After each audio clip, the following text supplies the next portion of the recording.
God has a hard-on. The perfect world is a dream that primitive cerebral. He's a traitor! He's a sadist! You're all going to die down here. The greatest trick the devil ever pulled was convincing the world he didn't exist.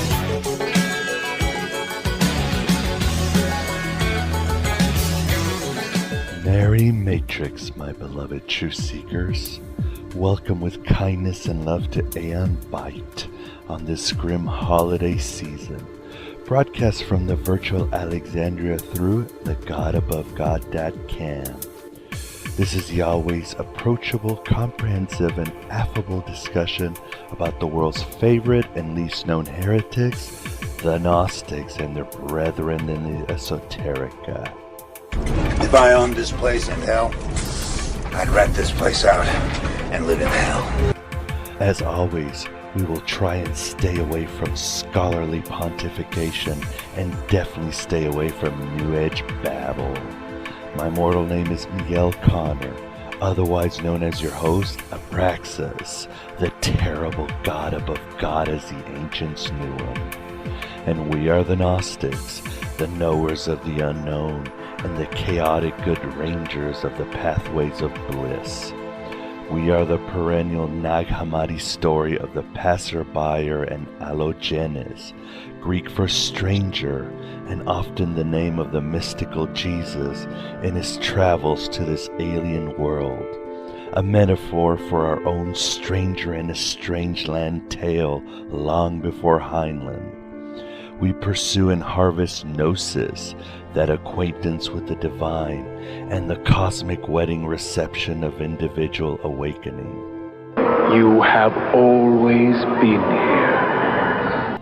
We seek anamnesis, the Greek for loss of forgetfulness, so that we can rise from Malkuth to Keter, from the Kenoma to the Pleroma, from mortality to divinity. And thus, once and forever, paraphrasing St. Paul, we shall see through a glass darkly no more. We shall no longer need that looking glass of Alice, one of the emanations of Hagia Sophia. But I don't want to go among mad people. Like the Gospel of Thomas says, when you know yourselves, then you will be known, and you will understand that you are children of the living Father. But if you do not know yourselves, then you live in poverty, and you are the poverty. Or as the Gospel of Philip says, those who say that the Lord died and then rose up are in error, for he rose up first and then died. If one does not first attain the resurrection, he will not die. As God lives, he would.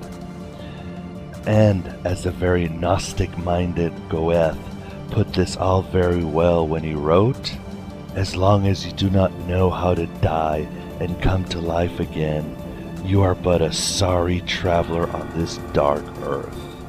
And yes, I call him Goethe.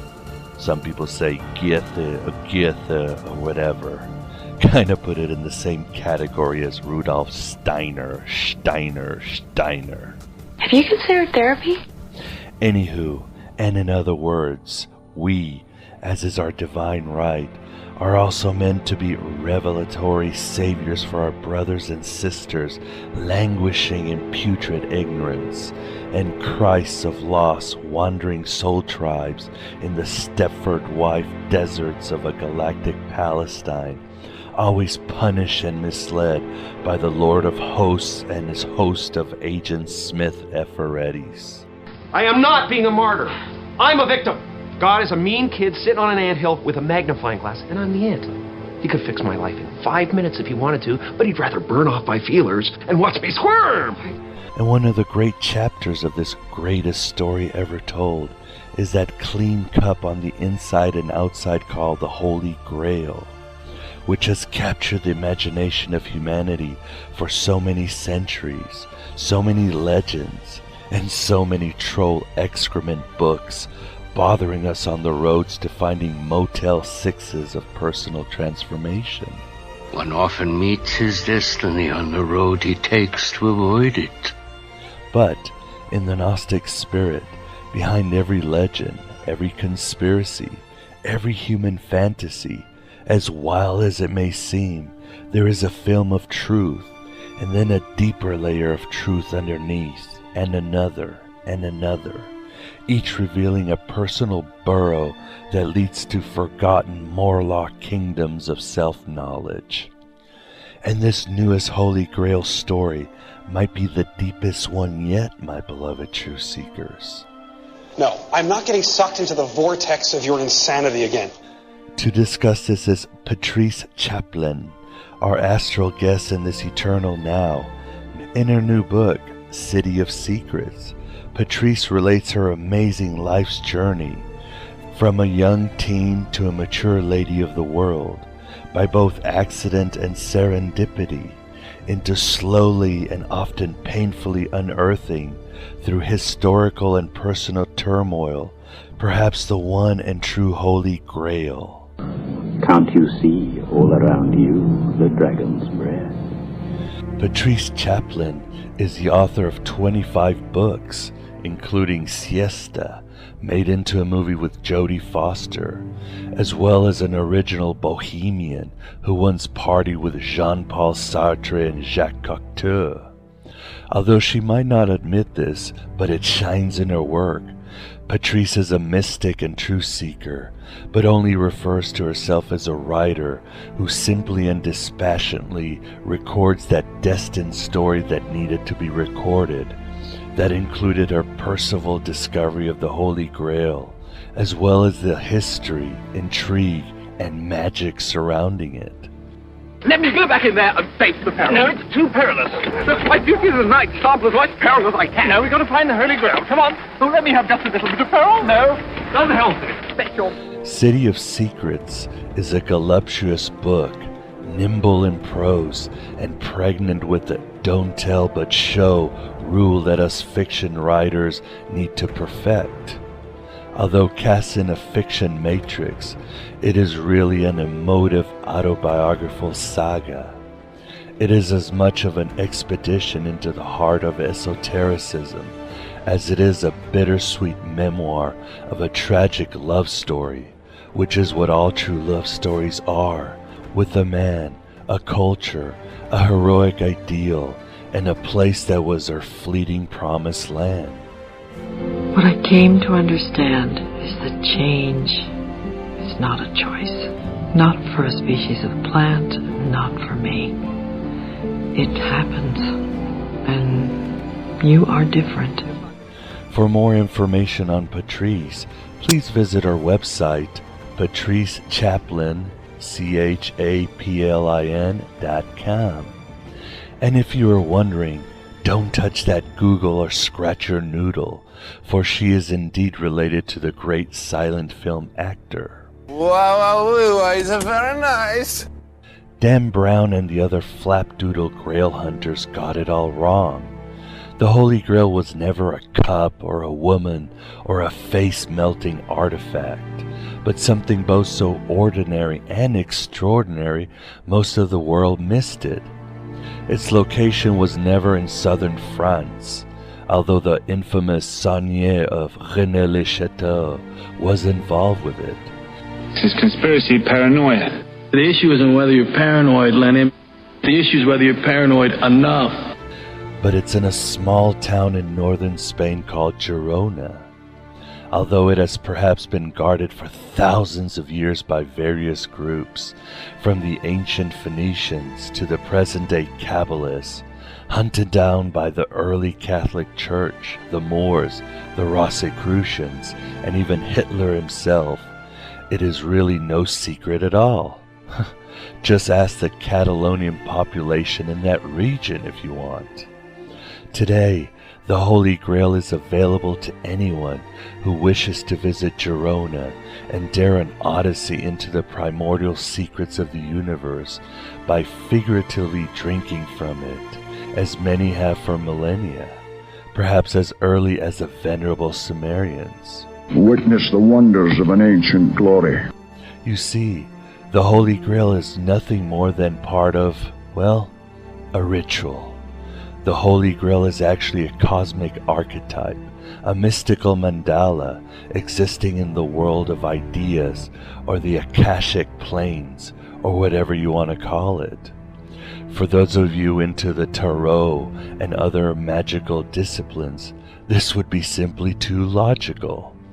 By a combination of meditation, rigorous rites, world-denying body disciplines, and focusing with your third eye on the otherworldly Holy Grail image, one can travel up the paths of the Sephiroth, the Tree of Life, the Hermetic supernal heavens, past the lower zodiac archons of the Pistis Sophia or Book of Jew, all the way into the oceans of ether and angel dream oceans, and well, gain whatever one heart's desire, with all the godly dangers associated with it.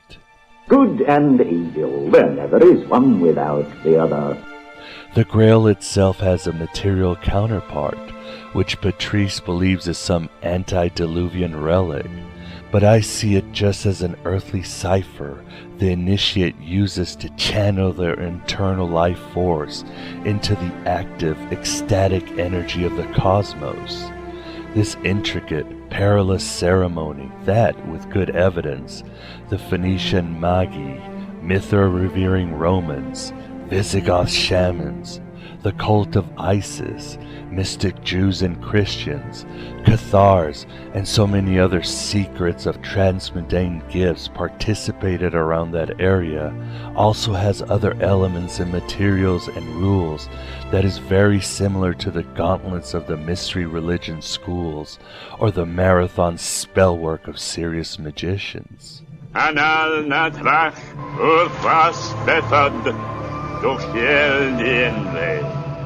Besides the vigorous preparation and actual convocation, Patrice narrates that location is essential, and that both the town of Girona and Rennes-le-Chateau are just peripheral points to one of the chakras or vortexes of the earth many of you have heard about. You know these places where electromagnetic and other forces are conducive to increase the daemon or higher self of an ambitious votary. Some of these are reputed to be the Egyptian pyramids of Giza or the Siam pyramids of China, the Calendish megaliths of Ireland, the Mount of Olives in Israel, and even locations of the Bermuda. In occult practices, these and many other paranormal wormholes are where the vitality of creation flows with more ardor and energizes the divine spark into shining brighter, a pulsar calling out the song of the pleroma. Buckle your seatbelt, Dorothy, because Kansas is going bye-bye. Regardless, Patrice Chaplin recounts her finding throughout almost 2 generations. The book has a dearth of inserts beyond the narration, documentation and evidence in black and white of the organization and its challenges in guarding the ritual of the Holy Grail, perfecting their rites, and building certain astral antennas that would increase the frequency of the earth chakra of that region, known as Mount Canigou. And she was privy to this archaic ceremony that defies the gods and steals their zippos, and how it changed her forever, a personal paradise and innocence lost. Every man carries a circle of hell around his head like a halo. Every man has to go through hell to reach his paradise. And it is almost comical that the population of Girona, the Catalans, have known of the secret of the Holy Grail for centuries. Sometimes the best way to guard a secret is to not make it a secret, so that the exploitative treasure hunters and mythbusters of the world stumble over themselves in their effort to rape esoteric tradition and make their blasphemous millions. It's very intriguing stuff, my beloved truth seekers, and all just as sad as it is triumphant for the human spirit. In the end, is just a story of many we all have within us or witness that one person had the bravery to record.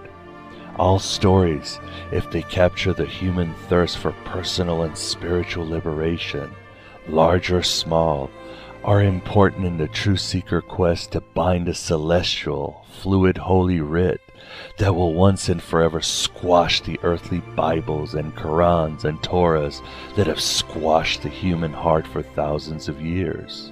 The Bible is basic instructions before leaving Earth. TM. Put that shit on a t-shirt. We do know that Girona is widely accepted as the birthplace of the Kabbalah. It is said that great Jewish mystics, Nemidides and Moses de Leon, who probably wrote the Zohar, practice in Girona. We know that the first stories of the Grail were written by Chrétien de Troyes, only after he had visited the town of Girona. We know that many cultures who really had no material interest in that region strangely settled there. We know that the priest, Sauniere, is documented to have made several visits there. We know that Salvador Dali's art didn't reach its ethereal proportions until after he had stayed in Girona, with some confirmation he had participated in the ritual. The same happening to the French director Jacques Cocteau, whose style increased after making the same visit. And you'll know so many other facts after you've read City of Secrets and listened to the interview. Careful, Chief. You dig up the past, all you get is dirty. So let us empty ourselves of our mortality with Patrice Chaplin, author of City of Secrets, to discuss the truth about the Holy Grail. You have chosen wisely. This is the Aeon Byte interview, and with us today we have the pleasure of having Patrice Chaplin to discuss her new book, City of Secrets. How are you doing today, Patrice? Oh, hello, Miguel. I'm pleased to be on your show. The pleasure is all ours, and again, thank you very much. All right. Patrice, City of Secrets is obviously a very autobiographical work about very important historical events, especially for people in the occult. Why did you decide to present it as a fictional novel?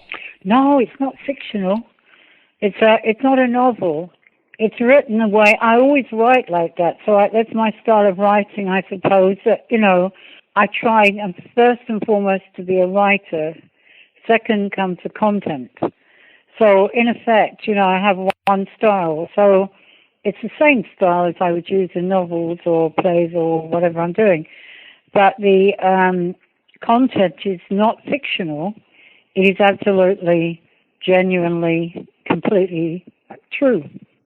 Yes, and you certainly add that because you add letters, other evidence to it. Definitely a lot of facts in there that you support through the story. Yes, a lot of evidence for the story came up. Couldn't all be used in that book, so it will come up in the next one, which comes out this coming year. And Patrice, not only do you give new factual dimensions to the whole Sauniere, Cathar, and Rennes-le-Chateau story, you were a witness to all of this decades before there was ever a Da Vinci Code or Holy Blood, Holy Grail sensationalism. Why exactly did you wait so long to give your findings and experiences on this? I just didn't realize that this was so important at the time. When I first became aware of it, I was 15, and I was in love with, I was a runaway. No, I wasn't even a runaway. I was running to something more exciting and, more exhilarating than where I had been, which was a suburb of London, which was not somewhere I wanted to stay. I wanted to go to Hollywood, but I was going via Spain. Don't ask me why, but it was taking the roads as they came, and it was an adventurous, really, truly alive, marvelous time. So I was living this with my friend Beryl. I'd met Jose Torres. I'd fallen in love with him. I'd arrived in Girona. I was certainly resonating to that city as I had known it before. It was a place I should have been born in. I should have been in for eternity, really, but I just didn't know it till I found it.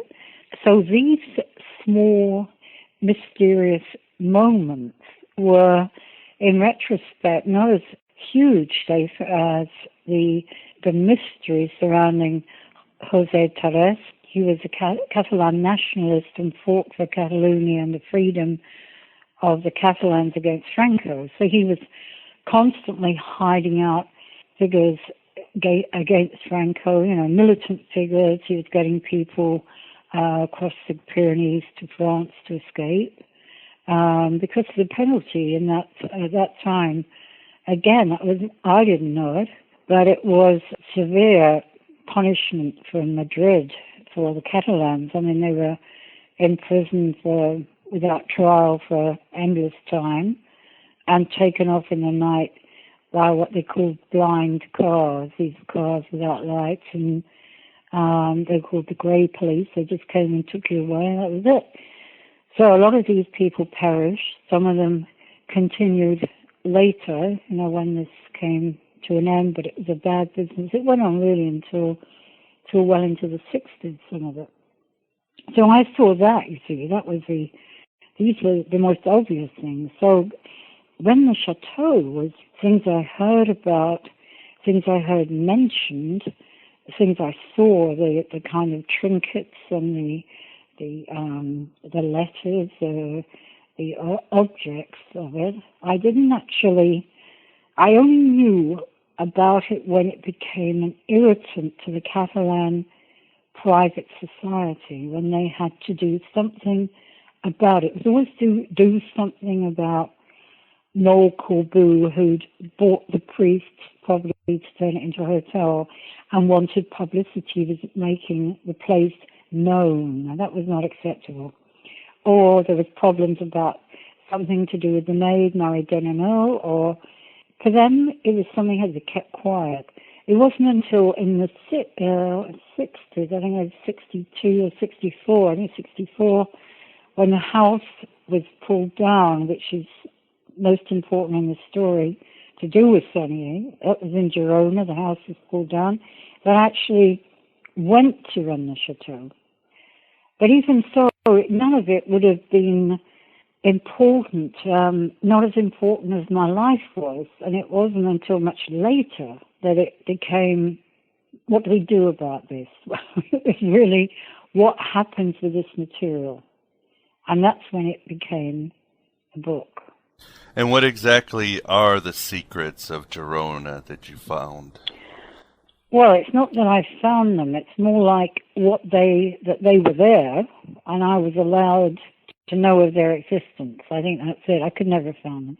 People decided to talk. I mean, the secrets were basically much the same as the Jews, the Kabbalists had held in that city of Girona in the Middle Ages, plus more. The Jews didn't use all of the material. Comes from Sumerian times. I mean, that's so, it's a long way back. From the beginning of time. That's how it's described. And they are rituals. The rituals can allow a person who has practiced an initiation to enter other realms of being. That's what they are. And this gives a huge amount of power to the person who's able to do this.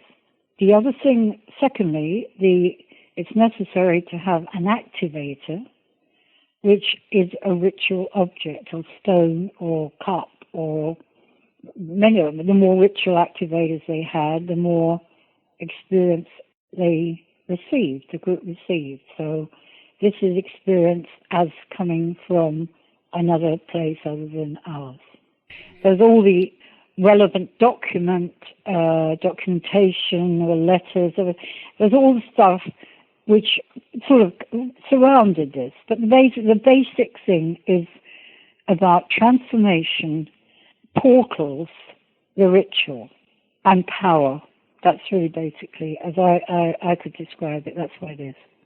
So the Grail is not an object, really. It's the whole ritual itself into this other world. Well, as I understand it, and let me say, I'm not a scientist and I'm not an occultist. I'm not even in the Richard Steiner follower, and I'm not a theosophist. So here we go now. So I'm a writer, so I'm a recorder of the material, but as I understand it, the Grail is an object. It is a cup. It's a vessel which does exist here, but a long time ago transcended because of its power into another dimension. I mean, we're talking always about other dimensions here. That's basically what it's about. And so the kind of, say, the etheric or spiritual body of the cup passed into another realm and is brought back to us here, or at least to the society, well, I say not for us, to the society, brought back as a cup. And they call her La Donna con la Coppa, so it's a woman with a cup. And she carries this beneficent object, which is powerful, but is it good, is it bad? It depends on the bearer, apparently. Now, the other actual tin, well, it's not tin. When I saw it, it looked like a kind of old tin, but in fact, it looked very dusty. But in fact, it's a cup of the highest possible metal material we have on this planet. So it's kind of white, it's made of white gold now, apparently. So that traverses the planet in various, depending on the groups, who has it, who looks after it. But that doesn't really have the power of its counterpart in another spiritual realm. That's really as I understand it. That's exactly how it is described and how it's written about. This secret is obviously very pre-Christian. I mean, don't you write how the Visigoths and Phoenicians knew about this and knew about Girona and its power? Mm-hmm. Which is why they came to, they landed in La Scala, which is near Girona. It's in a kind of bay. It's a safe place to land. They landed there. They could reach Girona fairly quickly. It's why Charlemagne came to Girona much later. But of course, it isn't only Girona. It is there's Girona, the hidden society, what it's hiding. But the main point of it is along what is called the Golden Cut between Girona and Rennes-le-Chateau, which is a midpoint, which is the Mount Canigou, it's a peak. That is also a key point. So that is a place of power. And is that why Sauniere, as you write in your book, was interested in Girona? He was going back and forth for several reasons, right? The thing is, it is a story, an event, society that has had to, for hundreds of years, goes back a long way, they've had to hold on to this story, this secret, they call it themselves a hidden society, private society, keep it hidden without using it themselves to bad effect, to gain personal power. The society itself is chosen. What the actual documents of Revelation are about is the transformation of the midpoint between the two towers. Now, the two towers are a big question mark for everybody because for years there weren't two towers. In fact, there weren't any towers as far as people could remember, at least for 150 years prior to, say, 1903. So we're going back to 1750. There were no towers. The first tower that appeared was in Girona, and it was in the house of what is known as the House of the French Woman. That's the name of it. They now call it the Garden of the French Woman. This tower was built in 1851. This tower was built precisely to a measurement and height and points directly at Rennes-le-Chateau. Now, its midpoint is Mount Canigou, which is the sacred mountain of the Catalans, and the peak is the real purpose of the rituals and the information, the secrets, the power. Beyond Canigou, we have Rennes-le-Chateau, which had no tower. What the point of Sauniere's journeys was to find out about the tower in Girona, which he did. He came to Girona after 1891, and it was he who purchased the house, which is known as the House of the French Woman, and put a French woman in it. And she was a lot younger than was said. I mean, she must have been around 16. She came from Quillon. Her name was Maria Tordes. Now, she was there, and he came to and fro Rennes-le-Chateau. His object, one might think, well, it was to, a lot of people said, it was to see Maria Torres. No, it was to measure the tower and get the architect's designs from 1851. Now, it turned out that the Society of Girona, the hidden society, had this tower erected on the French soil, attached to this rather ordinary country house. The tower had nothing to do with the area. The area was sort of, some of it was pre-Roman, some of it was medieval, but it certainly was not 1851, let me say. And this tower stuck up incongruously in this forest of kind of medieval buildings.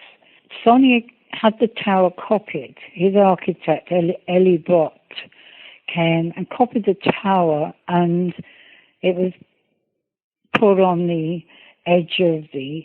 Have you been to Rennes-le-Chateau, Miguel? It's a huge fort. It's like a fortress hill. It's very high. One can see why people want to live there, because it was a very safe place to be.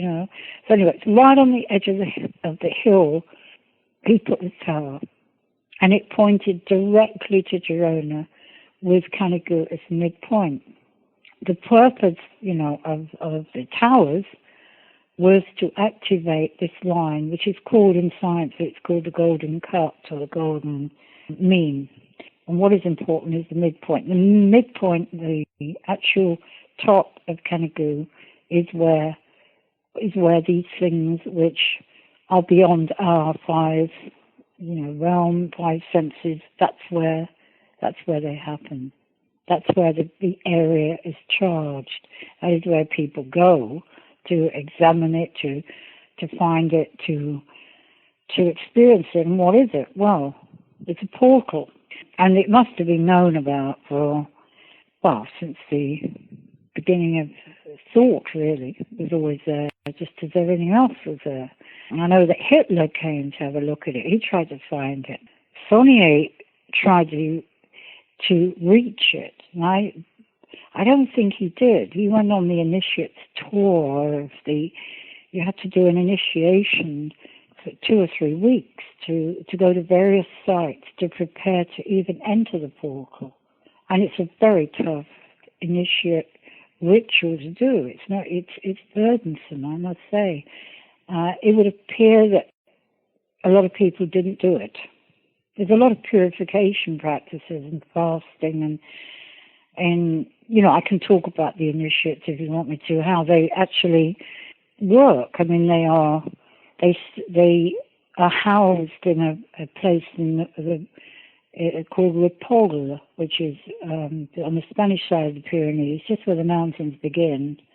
It's in a Catholic-looking seminary, because obviously it was like another kind of alternative seminary. The Spanish, the Catalans had never accepted it. Anyway, there it is. And that's where most of the initiates were trained, where they developed to become initiates, able, like the Jews, the Jewish mystics, to traverse these into other territories than ours.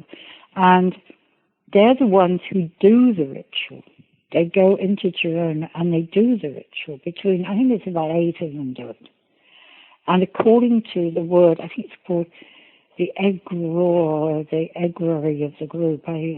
It's a word like that, and I think it means the quality, the high quality quality of the group. According to that, how powerful the result of the ritual is, how powerful the appearance of what comes through for them is. That depends on these initiates.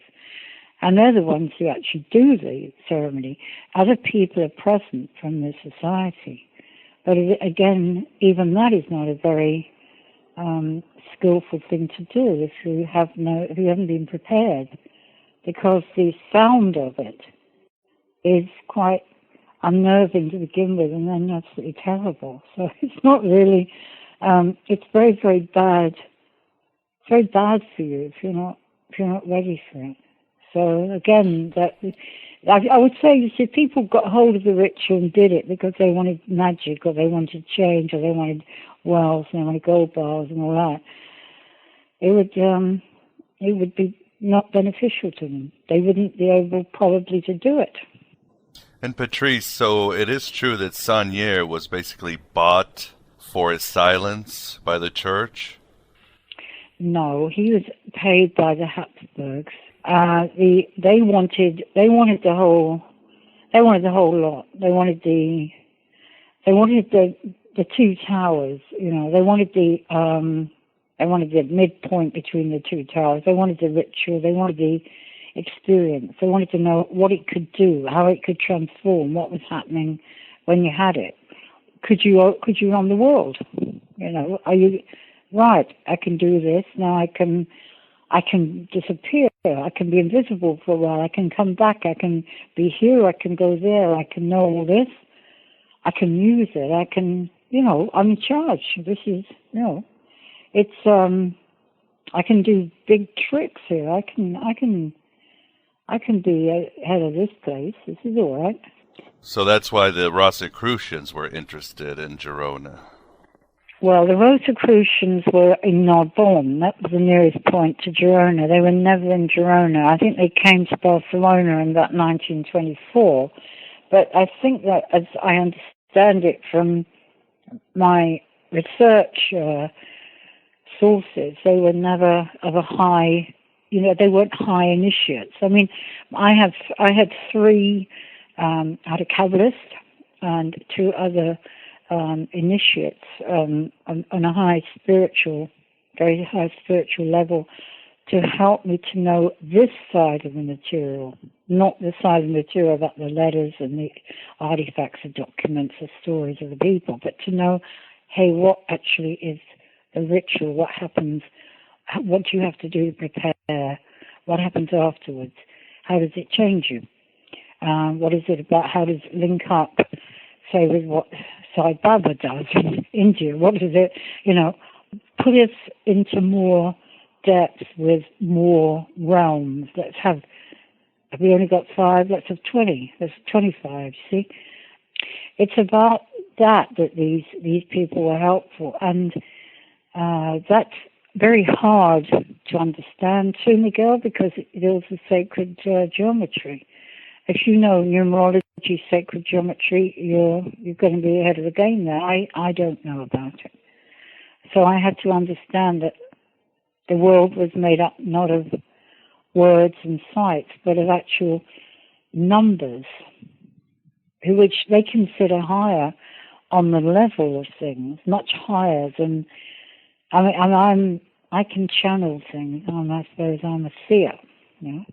As the Spanish would say, la sabia, I can see, but I couldn't. I didn't know about this higher level than that. As well as the highest you could get, especially on the chakras, because it goes right up to the bell chakra. But no, sacred geometry comes above that. That's the one that these people use. I think that the reason why, just to think about why Rennes-le-Chateau was probably not the best place to house things, whereas Girona was a much better place. I mean, just from that point of view, is that, the Rennes-le-Chateau at the time was an agricultural village with a rundown church. And these are people made their pittance from the land. There was no money around. It was high up on this, as I said before, this kind of fortress village right up this very steep, very sharp mountain, in the middle of the plain. And as before, when the Visigoths were there, it was an enormous settlement. They had thousands of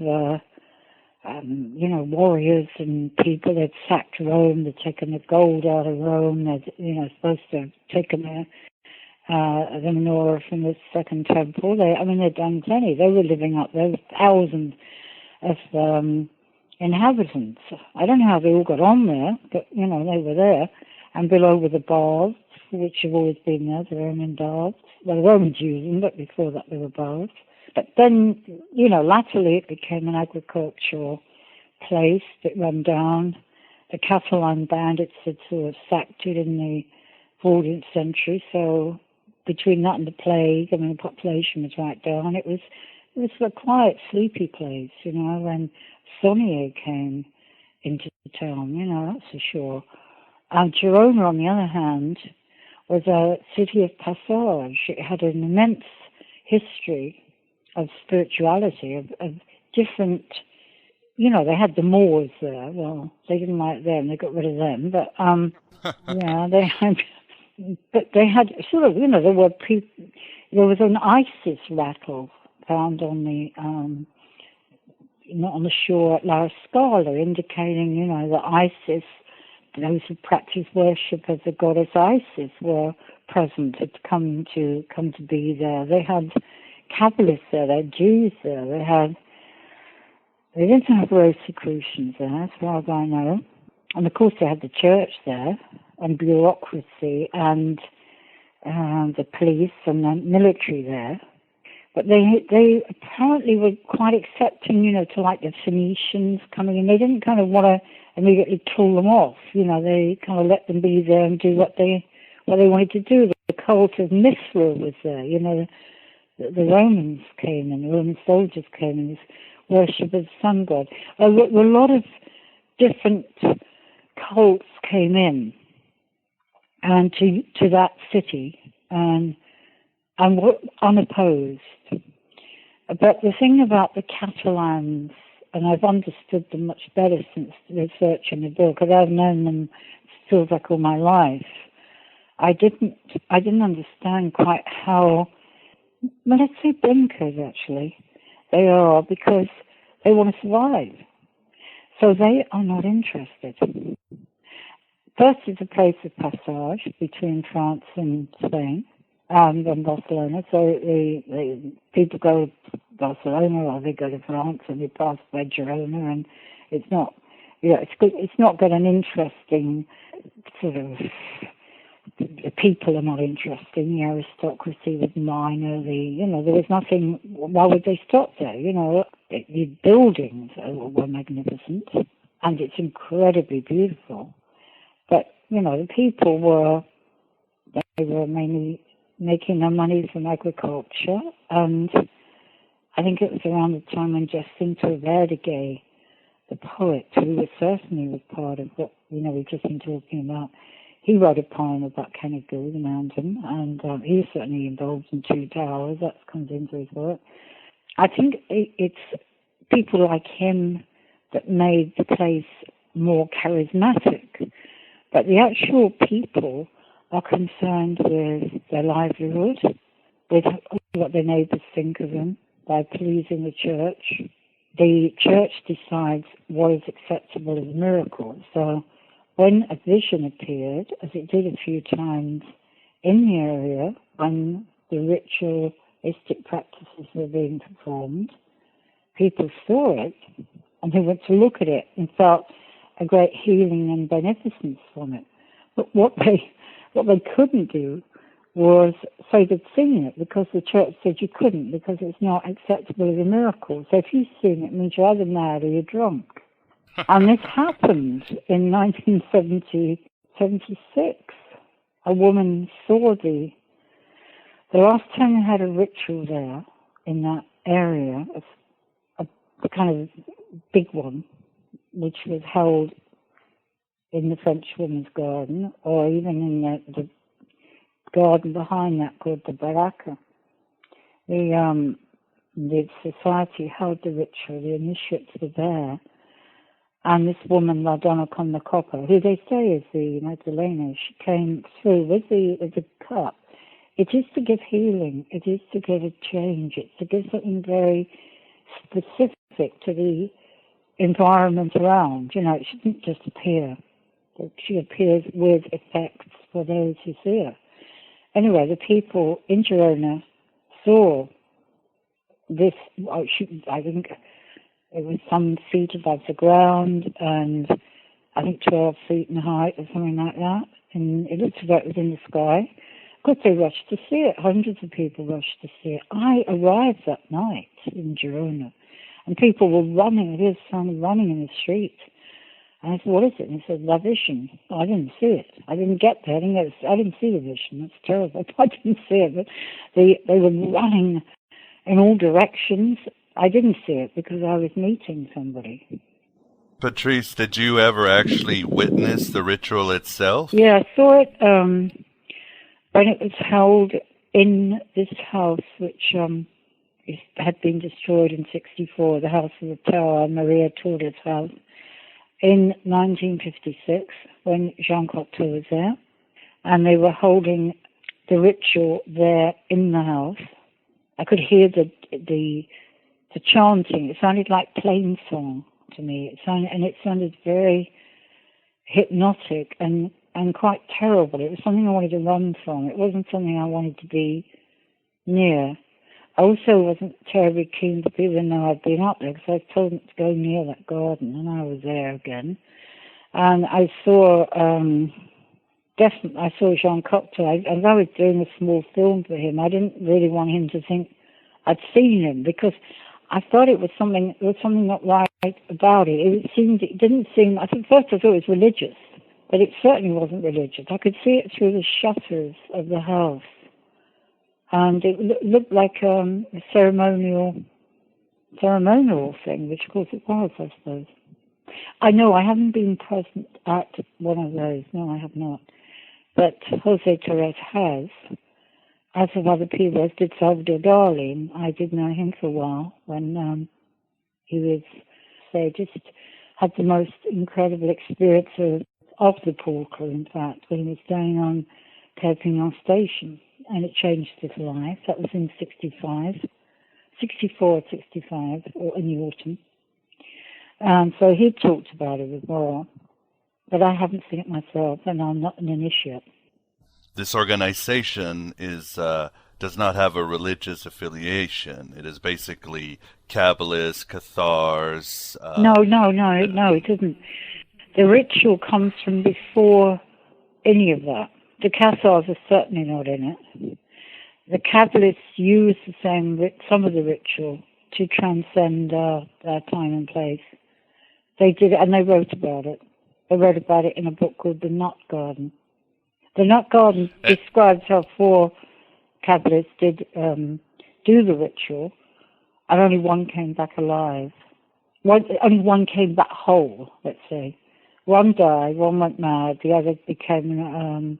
he ran away from Judaism. He was gone. He just kept running. But one stayed and he wrote about it. And it's called the experiment. It's called the Nut Garden. So no, I haven't seen it. I think that I was going to say with Girona is the best place to house anything, because nobody really there knows what they've got. They're not interested. And I did read recently research done by a priest who is selling, not a priest, a vicar from England who is selling the New Testament in Spain. And I think the book was called The Bible Seller in Spain. And he went to Cordoba to sell the New Testament, and he saw this incredible, amazing architecture and art left by the Moors, the splendor of the place. He was absolutely awed by this, and there were the locals of Cordoba just walking about, just finding it totally unacceptable to them, unacceptable anyone should be looking at the place. It was just there. They were interested only in their own thoughts and their own concerns, nothing about where the splendor of where they were. And I thought, this is like Catalonia. They don't heed it. So how wonderful. You could be invisible there with no problem. And as we speak right now, these rituals and this organization is still active in Girona. Yeah. I thought it was going to stop. The reason it ever came out in any sense, not any real sense, was that the custodian, who was then Jose Torres the poet, he's been in his family for many years, actually. His family, and funnily enough, a lot of his family are in the church, and the church, they probably wouldn't want me to say so, but I mean, they were certainly holding on to it for quite a long time too. I mean, they knew of it. They knew of Sauniere's visits. They were very friendly with Sauniere. I mean, of course, you've got to remember he had a lot of money. Habsburgs, they paid well. They were his paymasters, and the money was endless. They wanted the material. And later, well, I better not go into that. I want to talk about another association that was after the material, but later on in 1950s. But I think I won't say about that.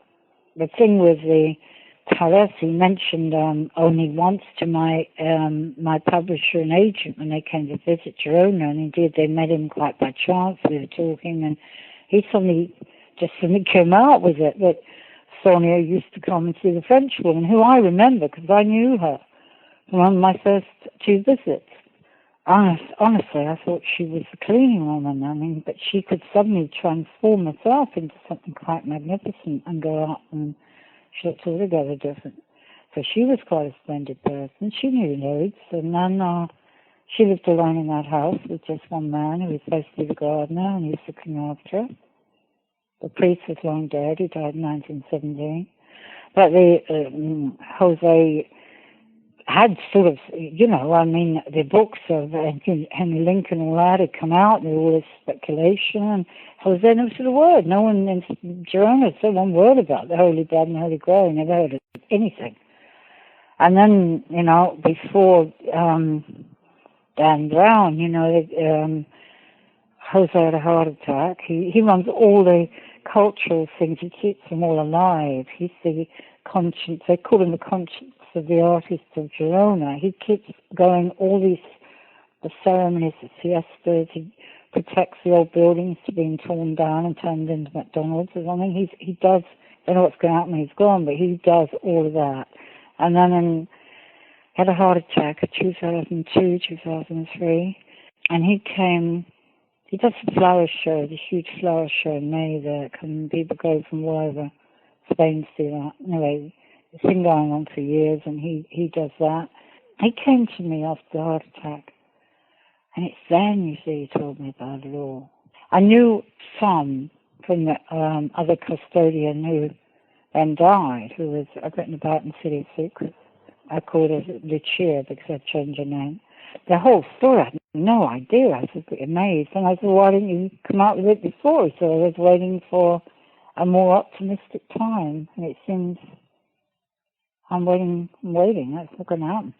So he told me so much, didn't tell me all of it. And I had to then do the research, and that was for a year. And I have, 3 people working on it, me and as well, and a friend, colleague was working on it, and then there were 3 other people. It was a massive job to get anything. But once you sort of got 1 or 2 things, then you started to get a few more, and people wanted to talk. A lot of people don't like secrets. They find them elitist and dangerous, so they want to talk. But I think what was going to happen was that if Jose had died, the material would have gone. The general vote was it went to the Vatican to be kept there for safety. You're obviously a very spiritual, sensitive person. You described even in your young days feeling the energy you felt through the stones of Girona. Mm-hmm. You also speak of a supernatural experience you had near Rennes-le-Chateau. In the church. But you never really described it. What did you experience while you were there? Well, just a figure that shouldn't have been there, Get out! That was the... Yeah, I think, shall we leave that one in the book, keep that for people to read? I'm sorry? I don't think we talk about that one, do we? No, there were too many people in that church, let me tell you. I mean, not good. What exactly kept drawing you back to Girona? Was it love, adventure, or do you feel there was something else, a higher calling that kept bringing you back to that city? I would say the latter. But yeah, I did do quite a few books. There was a couple of, films done. One was Siesta, that was done about Girona, with Ellen Barkin and Miles Davis did the music. Who else was in it? It was Jodie Foster, Isabel Rossellini, the whole cast of people in that movie. That was about Girona. I also wrote a play which went around France. It was about the painter Amedeo Modigliani and his mistress Gianna Vitan. That was put on in Girona. And I did, every time there was a Modigliani exhibition of any kind, I always did the pre-talk about his life, because I'd written a biography about his life and mainly about his mistress, Gianna Vitan. And that was a lot of my books came out in Spanish, so I was always presenting things. I did a lot of stuff, especially about the Jews. I mean, I did a lot of putting the word out in America. So, like, Lenny Bernstein came down and helped save it, and Kissinger, and there's a lot of people gave help to that enterprise to keep the Jewish center alive there, Fred Zimmerman helped. So it was a time when it could have all gone under, but it kept going. And it still keeps going. Now it's a museum. It's a museum. The government, the local government is taking it over, and they earn a fortune out of it. So I see those queues, hanging around the street saying, God, I should have stayed in there. I'd be set for life. But anyway, I did a lot for the town. The town did a lot for me. So I guess I was the one who would write that material. That's what I feel. And Patrice, what can we expect in your next? Oh, that's the Initiate's Path. Oh yeah, that's the heavy one. That's the one with it. That's got it in. That's got all the transformation in. Yeah, that I would think. And secondly, it's something that people can do. They can go on that journey.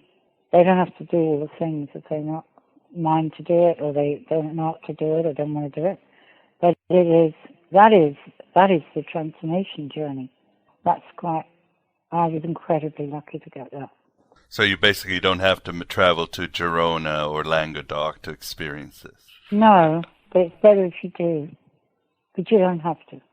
Well, I think that's all the time we have today, Patrice. I'd like to thank you very much for coming on Aeon Byte and discussing your new and wonderful book, City of Secrets. Thank you. It's been a great pleasure, Miguel. And I hope, it's gonna get out there, and people are gonna go and see what it's like there in Girona. They do. I hope so too. We all need our own spiritual journeys as often as possible. Yes. Well, thank you very much, and hope to have you on soon, especially when your new book comes out. Sounds very interesting. Yeah, I'd be happy to do that. Definitely. Thank you. And there you have it, my beloved True Seekers. Patrice Chaplin, author of City of Secrets, on the truth of the Holy Grail, which in reality is a quest that has just begun. For more information on Patrice, again, please visit our website, patricechaplin.com. And like I said, there are some cool YouTube videos on Patrice's Arthurian adventure, as well as documentaries you can find on the internets. I must mention that I don't fully agree with Patrice that the Cathars were not involved. After all, Judith Mann, author of Trails of Gnosis on Aeon Byte number 14, as well as other scholars, have given evidence that the medieval heretics, oh so kindly exterminated by the Red Ants of Saklas, did practice energy manipulation and crystal channeling, way before New Age bastardized these. They also knew of certain locations and caves of high sorcerous frequencies when they weren't hiding in those same caves from the Neanderthal crusaders. But that is what is so wonderful about the esoterica, So much we still don't know. So many possibilities to galvanize our own thirst and imagination for our inner knight's errand. Search for historical truth and your history will never end. Search for the truth and your history will never end. The Gnostic Alan Moore said all history is fiction, and the reality is that reality itself is fiction as well. When you think about it, it is myth come alive. Our greatest adventure, as always and forever, is to continue the kenosis, our emptying of our mortal selves while the Logos empties his divine self, so we can meet like two friends at the end of the Shawshank Redemption in that place called the Cross of Light. And yes, we are the Gnostics, the veterans of 1,000 psychic wars who have set the controls to the heart of the sun. We're on a dark odyssey through the gnashing rocks of orthodoxy, on the seas of fate to the farthest shores of imagination. We have lost our minds but have come to our senses. And I end this program with a little advice from the secret book of James before you set out against the armies of the heavenly Mordred to find your own Holy Grail, or at least continue cleaning your inner cup. Hearken to the Logos, understand knowledge, love life, and no one will persecute you, nor will anyone oppress you, other than you yourselves. I am, and I am Abraxas, broadcasting at the virtual Alexandria through the GodAboveGod.com. The road is ended, the song is over, thought I'd have something more to say. But don't cultivate any troubles, my beloved truth seekers, because like heaven above you, the spy that loved you, I'm keeping all of your secrets safe with me tonight. Is it Goethe, Goethe, Goethe, Steiner, Steiner, Steiner? Hello and goodbye as always. Hello. My name is Inigo Montoya. You killed my father. Prepare to die.